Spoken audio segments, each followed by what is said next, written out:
আমাদের আদর্শ গৃহস্থ ভক্ত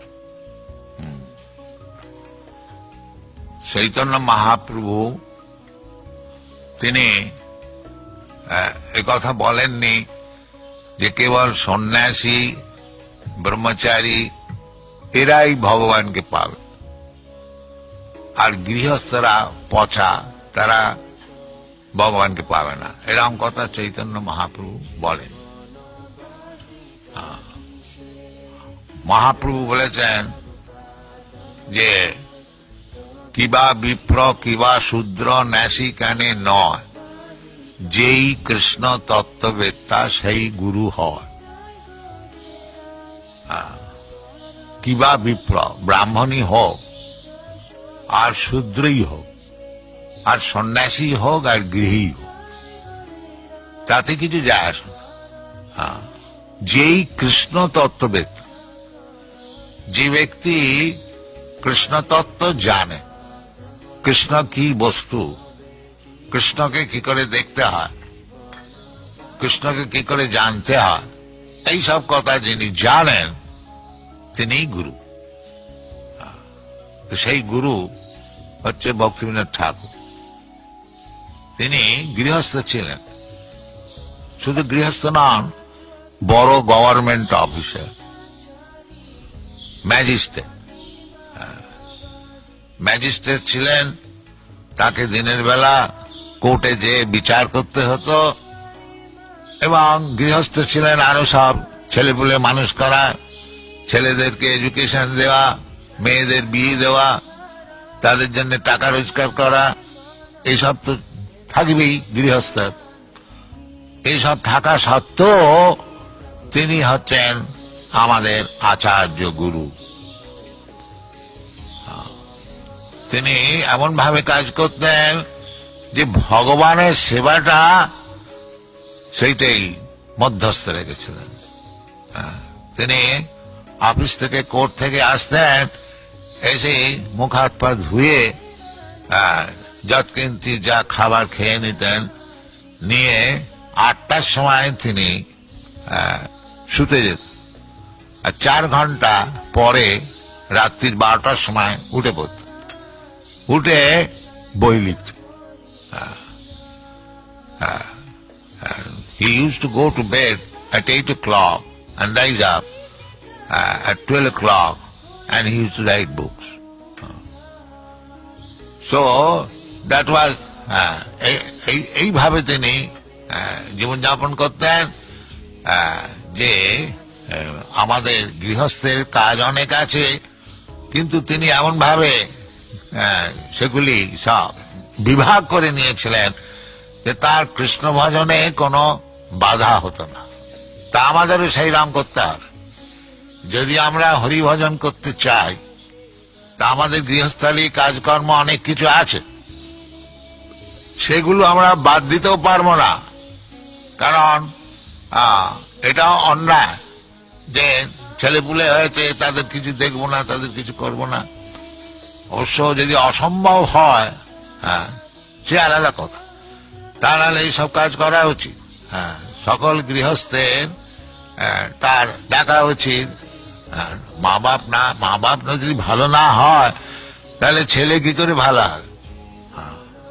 যে ভক্তিবিনোদ ঠাকুর এইরকম গৃহস্থ ছিলেন বলে তিনি এই ভক্তি সিদ্ধান্ত সরস্বতীর মতন ছেলেকে জন্ম দিয়েছেন। এই যে ভক্তি সিদ্ধান্ত সরস্বতী গোস্বামী আমাদের গুরুদেব, তিনি হচ্ছেন ভক্তি বিনোদ ঠাকুরের পুত্র। তা তিনি এই আপনারা এখানে যারা থাকেন, এই মায়াপুরের প্রতিষ্ঠাতা হচ্ছেন ভক্তি বিনোদ ঠাকুর। আমাদের নবদ্বীপেতে সকলেই ভুলে গেছিল যে মহাপ্রভু জন্মস্থানটা কোথায়। নবদ্বীপ বলতে গেলে অনেক বড় জায়গা, পূর্বেতে আরো বড় জায়গা ছিল, 9টা দ্বীপ নিয়ে নবদ্বীপ। এখানে লক্ষ লক্ষ কোটি কোটি লোক, সব ব্রাহ্মণ পণ্ডিত বাস করত। 500 বছর পূর্বেতে এটা হচ্ছে লেখাপড়া শেখবার একটা বড় জায়গা নবদ্বীপ। এখনো নবদ্বীপে বড় বড় পণ্ডিত আছে।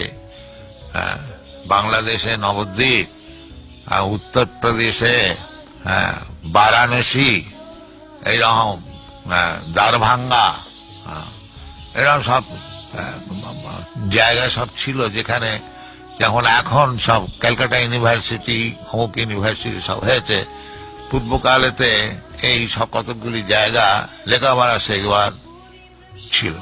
এখানে নবদ্বীপের চৈতন্য মহাপ্রভু জন্মগ্রহণ করেছিলেন, আপনারা সকলে জানেন। তার পিতা সিলেট থেকে এসেছিলেন, গঙ্গার ধারেতে বাস করতেন। নীলাম্বর চক্রবর্তী ঠাকুর, তার কন্যা শচী দেবী, তার সঙ্গে বিবাহ হয়েছিল, এই সমস্ত আছে। তো ভক্তিবিনোদ ঠাকুর তিনি খুব ব্যস্ত যে বাস্তবিক মহাপ্রভুর জন্মস্থানটা কোথায়। লোকে প্রবাদ যে মহাপ্রভুর জন্মস্থান লোপ হয়ে গেছে, কিন্তু তিনি মনে করতেন যে লোপ কি করে হবে, নিশ্চয়। এই জগন্নাথ দাস বাবাজি তিনি এই মায়াপুরে যেখানে যোগপীঠ আছে, এখানে তুলসী বন ছিল, তিনি ওখানেতে ভজন করতেন। তিনি ভক্তিবিনোদ ঠাকুরকে বলেন যে এইটি হচ্ছে মহাপ্রভুর জন্ম। তো মহাজন জিনগত পন্থা, জগন্নাথ দাস বাবাজি মহারাজ, তার অনেক বয়স হয়েছিল, কেবল হরিনাম করতেন। তিনি বৃন্দাবনে ছিলেন, তারপরে এখানে এসে বাস করতেন। তার কথানুসার ভক্তিবিনোদ ঠাকুর এই জায়গাকে উন্নতি করবার জন্য আপ্রাণ চেষ্টা করেছিলেন। তিনি যতটা সম্ভব তার অর্থভিত্তির দ্বারাতে এখানে জায়গা সংগ্রহ করেছিলেন। তারপরেতে একটা ধাম প্রচারিণী সভা তৈরি করেছিলেন, যে সকলে এ বিষয়েতে একটুখানি ইন্টারেস্ট নেন, নিয়ে ভালো করে হয়।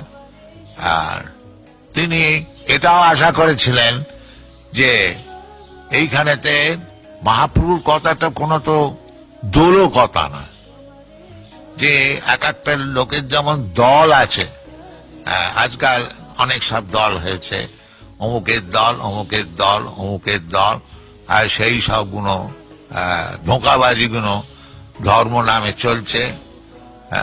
সেই জন্য ভাগবত বলেছেন, এবং তার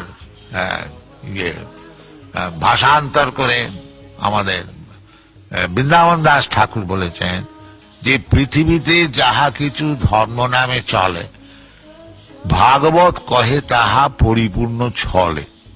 এই পৃথিবীতে যে ধর্ম নামে যেসব দেশ চলছে, যে আমাদের এই ধর্ম, আমাদের এই ধর্ম, এগুলি সব বঞ্চনা। ধর্ম কখনো আলাদা হতে পারে। যেমন সোনা, সোনা যদি কেউ বলে এটা হিন্দু সোনা, এটা মুসলমান সোনা, এটা খ্রিস্টান সোনা, এ আবার হয় নাকি? সোনা সোনা, সোনা আবার হিন্দু আর মুসলমান খ্রিস্টান হয় নাকি? না, এটা হচ্ছে ভ্রম, এইগুলো হচ্ছে চিঠি। যেমন আমাদের এই কলেজ স্ট্রিটে কলকাতায় হিন্দু পাঁটার দোকান, পাঁটা খাবে, মাংস খাবে, সে আবার হিন্দু আর মুসলমান আর কি, কিন্তু তিনি হচ্ছেন শুদ্ধ হিন্দু পাঁটা খান। এইসব চলছে। তো এইগুলি সব ছেড়ে দিতে হবে। বাস্তবিক ধর্ম হচ্ছে ভগবানের চরণে শরণাগতি, দ্যাট ইজ ধর্ম। কৃষ্ণ ভগবত গীতাতে বলছেন যে ধর্ম সংস্থাপনার্থায় সম্ভবামি যুগে যুগে, আমি ধর্ম সংস্থাপন করবার জন্য যুগে যুগে আসি। সেটা কি? সে ধর্মটা, সেটা হিন্দু ধর্ম, মুসলমান ধর্ম, খ্রিস্টান ধর্ম না, সেটা হচ্ছে আসল ধর্ম। সেটা কি? সর্বধর্মান পরিত্যাজ্য মামেকং শরণম, এটা হচ্ছে ধর্ম। যে ভগবানের চরণেতে শরণাগত হয়েছে সে হচ্ছে ধার্মিক, আর সব অধার্মিক, সব বোকা বদমাইশ। এইটা বুঝে নেবে। আমাদের হচ্ছে এইটি হচ্ছে টেস্ট। যেমন সোনাটা কি জানতে হলে যারা সোনা চেনে ওই পাথরে ঘষে বুঝে নেয় এটা কি দামের সোনা, তেমনি আমাদের কাছে একটা কোষ্ঠী পাথর আছে।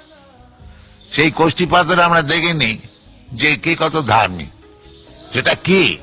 সেটা মানে আমাদের কোন একটা আবিষ্কৃত বস্তু নয়, সেটা শাস্ত্রেতে বলছে। কৃষ্ণ যেমন বলছে, নমান দুষ্কৃত নাম মূঢ়া প্রপদ্যন্তে নরাধমা মায়া অপরিত জ্ঞানা আসুরি ভাব মাসিকা। এই কোষ্ঠীপাত যাই দেখব যে কৃষ্ণতে প্রপত্তি নাই, কৃষ্ণকে বোঝে না, কৃষ্ণকে জানে না, অথচ ধার্মিক, আমরা সেটা গ্রহণ করব না। আমরা গ্রহণ করব কি? এটা মহাপাপী, দুষ্কৃতি ন। দুষ্কৃতি ন মানে মহাপাপ, কেবল পাপ কার্য করে।